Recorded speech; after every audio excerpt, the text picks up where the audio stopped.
Shalom, salam sejahtera bagi kita semua.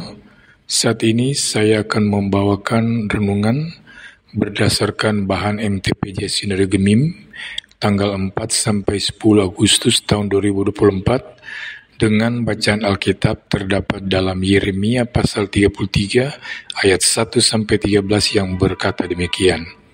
Datanglah firman Tuhan untuk kedua kalinya kepada Yeremia ketika ia masih terkurung di pelataran penjagaan itu. Bunyinya, beginilah firman Tuhan yang telah menjadikan bumi dengan membentuknya dan menegakkannya. Tuhan ialah namanya. Berserulah kepadaku, maka aku akan menjawab engkau dan akan memberitahukan kepadamu hal-hal yang besar dan yang tidak terpahami, yakni hal-hal yang tidak kau ketahui.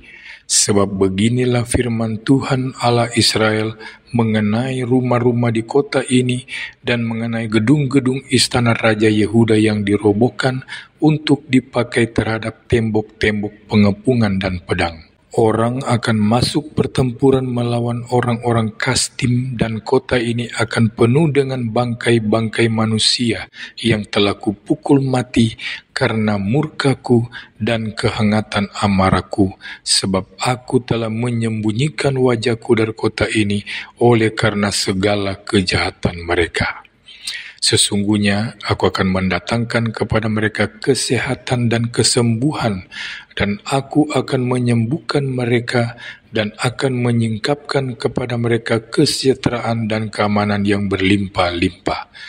Aku akan memulihkan keadaan Yehuda dan Israel dan akan membangun mereka seperti dahulu. Aku akan mentahirkan mereka dari segala kesalahan yang mereka lakukan dengan berdosa terhadap aku. Dan aku akan mengampuni segala kesalahan yang mereka lakukan dengan berdosa dan dengan memberontak terhadap aku. Dan kota ini akan menjadi pokok kegirangan, ternama, terpuji dan terhormat bagiku di depan segala bangsa di bumi yang telah mendengar tentang segala kebajikan yang kulakukan kepadanya. Mereka akan terkejut dan gemetar karena segala kebajikan dan segala kesejahteraan yang kulakukan kepadanya.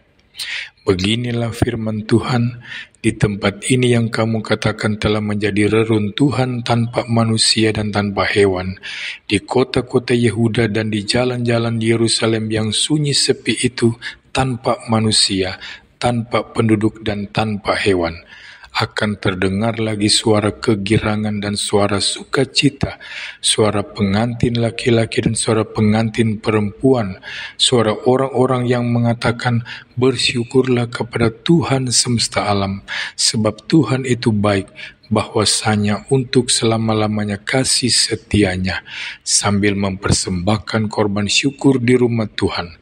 Sebab aku akan memulihkan keadaan negeri ini seperti dahulu, firman Tuhan. Beginilah firman Tuhan semesta alam, di daerah ini yang sudah menjadi reruntuhan tanpa manusia dan tanpa hewan, dan di segala kotanya akan ada lagi padang rumput bagi gembala-gembala yang membaringkan kambing domba di situ. Di kota-kota pegunungan, di kota-kota daerah bukit, di kota-kota tanah Negeb, di daerah Benyamin di sekitar Yerusalem, dan di kota-kota Yehuda, kambing domba akan lewat lagi dari bawah tangan orang yang menghitungnya. Demikianlah firman Tuhan.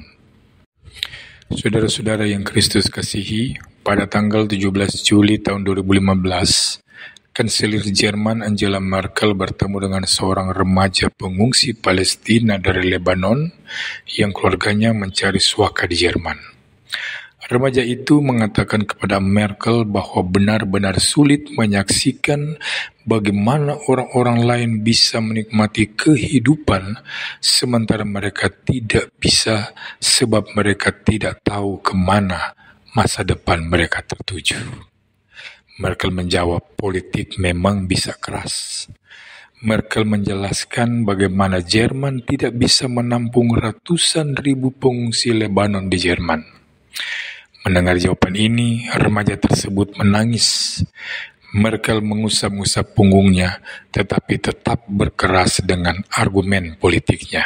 Orang-orang yang menyaksikan perjumpaan ini mengkritisi kebijakan pemerintahan Jerman, dan akhirnya Merkel mengalah dan membuka pintu bagi pengungsi Lebanon. Apakah masalahnya selesai? Ternyata tidak. Kebijakan baru ini juga menuai protes karena banyak warga yang tidak rela pengungsi Lebanon tinggal di negara mereka dengan alasan khawatir akan teroris radikal. Dapatkah kita membayangkan bagaimana kehidupan menjadi sangat tidak nyaman bagi para pengungsi Lebanon yang seolah tidak diinginkan itu? Mungkin demikianlah halnya dengan bangsa Israel yang juga merasakan sengsaranya hidup dalam pembuangan di tanah Babel bertahun-tahun lamanya. Saudara-saudara, Yeremia pasal 33 ayat 1-13 merupakan bagian dari pasal 30 sampai pasal 33 dengan tema tunggal, yaitu pembaharuan bangsa Yehuda yang mengalami kesengsaraan karena harus hidup di tanah pembuangan di Babel. Seperti lazimnya diketahui bahwa setelah pecah menjadi dua kerajaan, maka kerajaan utara atau Israel hanya mampu bertahan sampai tahun 722 sebelum Masehi sebelum jatuh ke tangan Asyur. Sepupunya, yakni kerajaan selatan, mampu bertahan lebih lama, yakni tahun 587 sebelum Masehi, sampai akhirnya mereka dikalahkan oleh Babilonia. Ketika penaklukan itu terjadi, raja permasyuri, pegawai istana, orang-orang sehat, muda, kuat, dan baik, semuanya diangkut melintasi padang gurun menuju ke Babel Raya. Hanya orang-orang tua yang lemah, kurang berpotensi, dan raja bonekalah yang dibiarkan tinggal di Yerusalem. Kebebasan dan jati diri bangsa Israel sebagai umat pilihan yang hidup di tanah yang dijanjikan hancur berkeping-keping. Mereka tinggal di negara orang, sementara Yerusalem sudah menjadi puing. Bangsa Israel sendiri telah terpecah dalam konflik bersaudara dan hancur dalam perang antar bangsa. Yang tersisa di Yerusalem adalah sebuah kesedihan. Umat yang tinggal di sana bukanlah umat yang membanggakan, sementara mereka yang bisa diharapkan betapapun kuat, sehat, dan normal mereka semuanya sudah tinggal di negara orang lain yang bukan tanah terjanji. Harapan, gambaran, dan identitas mereka hancur. Kebanggaan yang selama ini ada hanyalah tinggal nama. Kemasyhuran hanya tinggallah kenangan. Harga diri pun murah, bukan kepalang. Dalam konteks yang demikian, Yeremia menyampaikan bahwa akan datang waktunya di mana Tuhan akan memulihkan dan membebaskan mereka, serta mengembalikan mereka ke tanahnya. Tuhan mengambil prakarsa untuk menyampaikan janjinya kepada Israel untuk setia dan berpegang kepada janji Tuhan pada waktu yang Tuhan tetapkan. Pembaruan yang dilakukan oleh Allah adalah pembaruan sejati yang membebaskan bangsa Israel dari jajahan bangsa lain dan memberikan kehidupan yang tenang dan aman. Dalam proses pemulihan bagi Yerusalem dan Yehuda, Tuhan berfirman kepada Yeremia saat Yeremia sedang menjadi tawanan Raja Sedekia dan Yerusalem masih dikepung oleh Babel. Yeremia maupun Yehuda sedang berada dalam kesesakan. Keadaan mereka terpuruk dan tanpa harapan. Tapi Tuhan meminta Yeremia untuk berseru dan berdoa kepada Tuhan karena pada Tuhan ada jawaban. Pemulihan Tuhan terjadi ketika kita bertobat dan memohon. Tuhan menegaskan kepada Yeremia bahwa Tuhanlah yang menjadikan, membentuk, dan menegakkan bumi. Untuk mengalami pemulihan Tuhan, kita harus mengakui kuasa Tuhan dan berserah sepenuhnya pada proses Tuhan. Tuhan menyampaikan janji pemulihan bagi Yehuda. Tuhan yang sudah menghajar Yehuda dalam murkanya akan menyatakan kasih setianya lagi. Tuhan yang membuang Yehuda ke Babel akan membawa mereka pulang kembali. Tindakan pemulihan Tuhan diungkapkan dalam istilah menyembuhkan, memulihkan, membangun, mentahirkan, mengampuni, memberi kesejahteraan dan keamanan.